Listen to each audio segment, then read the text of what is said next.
This is take one. Tell me about Seijiro.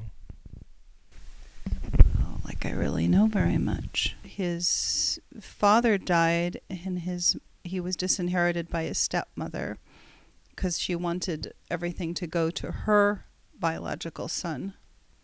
It was around the turn of the century, and before they were not letting people, Japanese people into the country. I guess they were wanting immigrants to come because they wanted people to work. He just loved land. He loved land, and so he bought up some land in Hollister and started an apricot farm. And as I understand it, all the children, the aunties, they helped out at the farm. I understand he didn't do very well at this because there was not that great a demand for apricots. So, it wasn't a terribly successful venture. And I don't know how many acres. I imagine it's in the hundreds of land that he bought, but they didn't have any money. So they were what's called land rich and cash poor.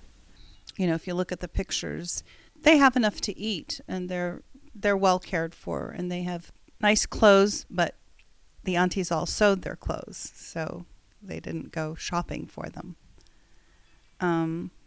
So when Executive Order 9066 came along, again, my understanding is, he was devastated, and he sold what he could, but it was for very little money. So, all that land, if he had been able to keep that, would have been worth millions and millions of dollars. But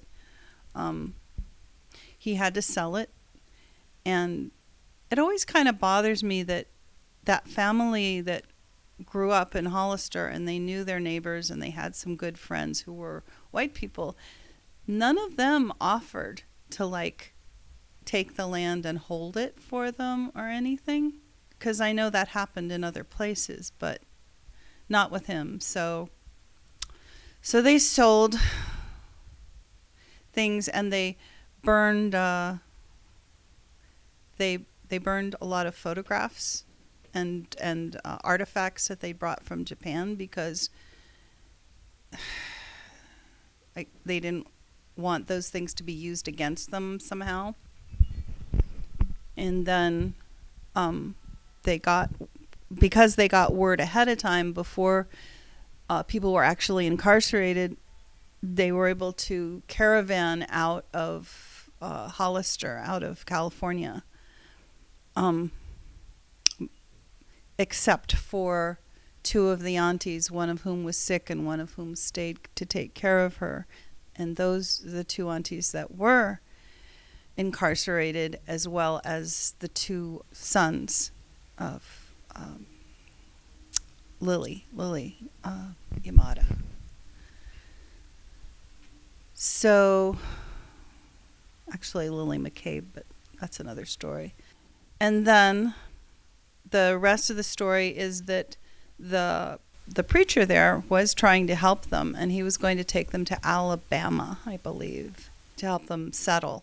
But he received word from whoever, I don't know who in Alabama, that if they came there, they were gonna lynch them. The family, they didn't want them there. So they had to change tactics, and somehow, well, I guess they said they found maybe a name in a phone book. I don't even know how they chose it. That's what I heard. But they chose someone from Denver to sponsor them, to say that they were going to receive this family and help them. They went to Colorado because at that time, Colorado was not imprisoning Japanese people, even though there were several camps there. So the family was a huge number, of people by that time, because there were 10 children, and then their spouses, some of them had children. And so I don't know how many cars it was, but they caravanned into Denver. They gave money to this family that, or this person who said that they would sponsor them. The Denver person said that, you must never reveal our name. You must never say our name. And they never have. To this day, I don't know the name of the people that did that.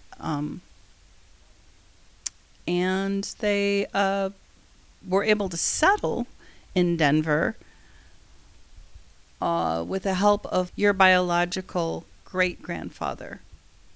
So my mother's father was a preacher, and he helped them to get settled. And he was actually very, very kind to the family, as I understand it.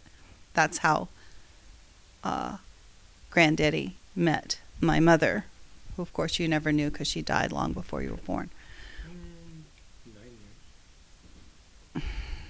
Yeah, 9 years before you were born. So then they had enough money, I guess, to buy a house, a family house. But they weren't allowed to buy it because the Japanese were not allowed to purchase land at that time. So they somehow got someone else, some white person, to put the land in their name. And that's how they came to settle in Denver. So far in the records requests, I don't know, maybe the National Archives tried to email me back, but I haven't gotten any response from them. There was another place called the Harry S. Truman Library. Got nothing back to me when I mentioned Granddad's name, Kenneth, when I mentioned Dora's name. There's nothing. Does that make you feel any particular way? That these places that have all of this information and history on or around, these people that either went to the internment camps, the incarceration camps, they're actually not calling them internment camps anymore. They're actually calling them, which is another thing. It feels just sort of like an extension of how I felt about our family history all along. I mean, it just kind of stops after my grandfather, your great-grandfather. I have not kept track of most family members, even the ones that are alive, the cousins and aunties. It's all I could do to hold on to my siblings, my father, my stepmother. I know we have a history of our Japanese ancestors and our Scots-Irish ancestors, but neither one is known to me. So it's kind of like our history starts at our knees and goes up, and it would be great if it had feet. And even the things I do know, I'm not certain about.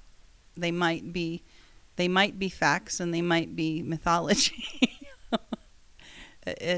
With our family, I mean, as in the aunties and uncles, your great aunts and uncles, well, the aunts anyway, all their stories are different about the same things. So that's confusing as well.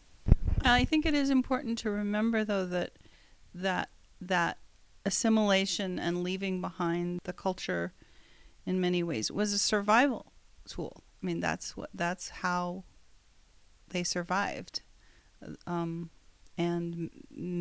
were able to make lives for themselves here. I think it's interesting because I think the women, the aunties, retained more of the culture than the men did, and I just got hints of that at times, at least through Auntie Dora. But the men really didn't, at least my father didn't really disclose anything about being Japanese.